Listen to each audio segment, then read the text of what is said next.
находимся в Эстонии, в Нарвейсу. Еще один. Тропа мудрости.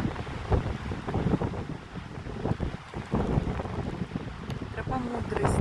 Владимир Соловьев. Его цитата. Смысл и достоинство любви как чувства состоит в том, чтобы она заставляет нас действительно всем нашим существом признать за другим ту безусловную центральное значение, которое в силу эгоизма мы ощущаем только в самих себе.